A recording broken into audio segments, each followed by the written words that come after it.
নমস্কাৰ আজিৰ বাতৰিলৈ সকলোকে স্বাগতম জনাই ষ্টুডিঅত মই গংগুত্ৰী বৰা যোৱাকালি পুৱাৰ ভাগত ডিফুত সংঘটিত হয় এক ভয়ংকৰ পথ দুৰ্ঘটনা দুৰ্ঘটনাটোত কোনো লোক হতাহত হোৱা নাই যদিও চালকসহ প্ৰাণ ৰক্ষা পৰে দুজনকৈ যাত্ৰীৰ সুমিলা ৰংহাংপীৰ মৃত্যুৰ ন্যায় নোপোৱাৰ এমাহ নহওঁতে পুনৰবাৰ নৰপিশাচৰ হাতত বলি হল এজনী কণমানি কিশোৰী দীপশিখা শইকীয়া এই কণমানিজনীৰ আত্মাৰ চিৰশান্তি আৰু ন্যায়ৰ বাবে বুকাজানৰ এজেৱাইচিপিৰ সদস্যসকলে বন্তি প্ৰজ্বলন কৰে যোৱাকালি পুৱাৰ ভাগত ডিফুত সংঘটিত হয় এক ভয়ংকৰ পথ দুৰ্ঘটনাটোত AS01M0732 নম্বৰৰ গাড়ীৰ চালকসহ কথমপি প্ৰাণ ৰক্ষা পৰে দুজনকৈ যাত্ৰীৰ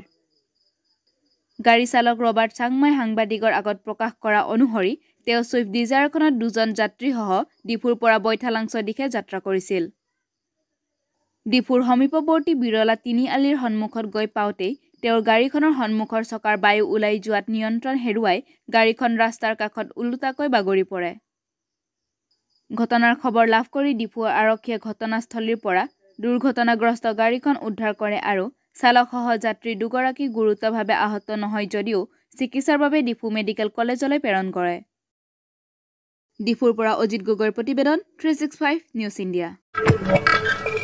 ৰহাত সুমিলা ৰংহাংপীৰ হত্যাকাণ্ডৰ পাছত এতিয়া আকৌ নৰপিশাচৰ হাতত লখিমপুৰৰ চাউলধোৱাত দীপশিখা শইকীয়া নামৰ আন এগৰাকী 9 বছৰীয়া কণমানিয়ে প্ৰাণ হেৰুৱাবলগীয়া হ'ল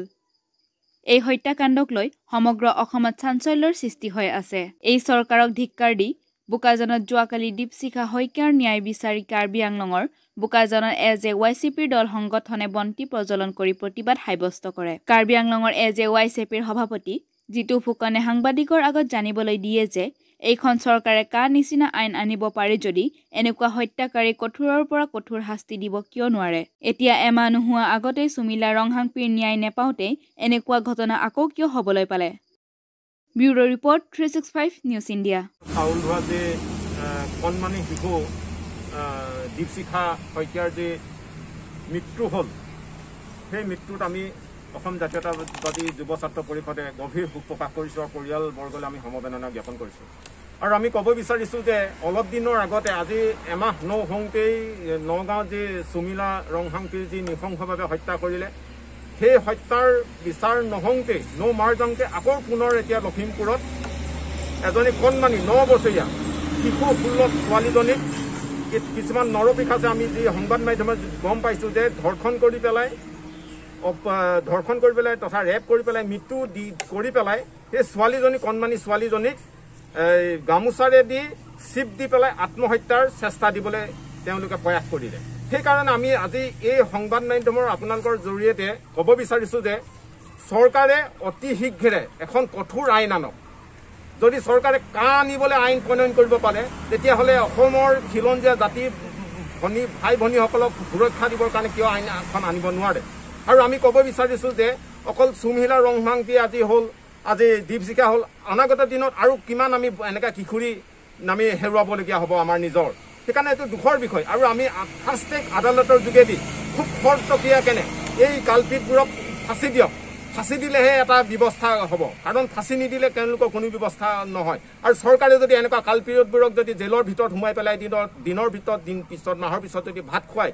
লেহেমীয়া গতিৰে যদি আইন প্ৰক্ৰিয়াটো যদি ব্যৱস্থা চলাই থাকে তেতিয়াহ'লে কিন্তু আইনৰ ওপৰত ৰাইজৰ কিন্তু বিশ্বাস হেৰাই যাব সেইকাৰণে আমি পুনৰবাৰ আপোনালোকৰ সংবাদ মাধ্যমে অসমৰ নতুন হ'বলগীয়া নৱনিৰ্বাচিত মুখ্যমন্ত্ৰীলৈ অসম আৰক্ষীৰ DGPলৈ আমি আবেদন কৰিব বিচাৰিছোঁ এনেকুৱা ঘটনাবোৰ কিন্তু অসমৰ পৰা নিশেষ কৰিব লাগিব দোষীক একদম কঠোৰ পৰা শাস্তি দিয়ক যদি দোষীক শাস্তি দিমত গুলি মাৰি হ'লেও মাৰি দিয়ক আমি যুৱ ছাত্ৰ পৰিষদে দাবী কৰিছোঁ কাৰণ এনেকুৱা আৰু ঘটনা আমি দেখিবলৈ শুনিবলৈ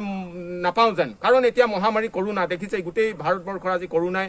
সংকটময় সৃষ্টি কৰিছে কৰোণাৰ পৰা বিভীষিকা সৃষ্টি কৰিছে তৎসত্ত্বেও আমি কিন্তু ওলাই আহিবলৈ আজি বাধ্য হৈছোঁ কাৰণ আমি ছোৱালীজনী কণমানিজনী ন্যায় দাবীত আমি ওলাই আহিবলৈ বাধ্য হৈছোঁ সেইকাৰণে আমি চৰকাৰলৈ আকৌ দাবী কৰিছোঁ যে এই কালপিতকেইটাক যিকেইটা কালপিৰে যি ঘটনা কৰিলে সেইকেইটাক কিন্তু কৰায়ত্ব কৰি পেলাই ফাঁচি দিবলৈ আমি দাবী জনাইছোঁ আজিৰ বাতৰি ইমানেই ষ্টুডিঅ'ৰ মজিয়াৰ পৰা মই বিদায় লৈছোঁ চাই থাকিব 365 নিউজ ইণ্ডিয়া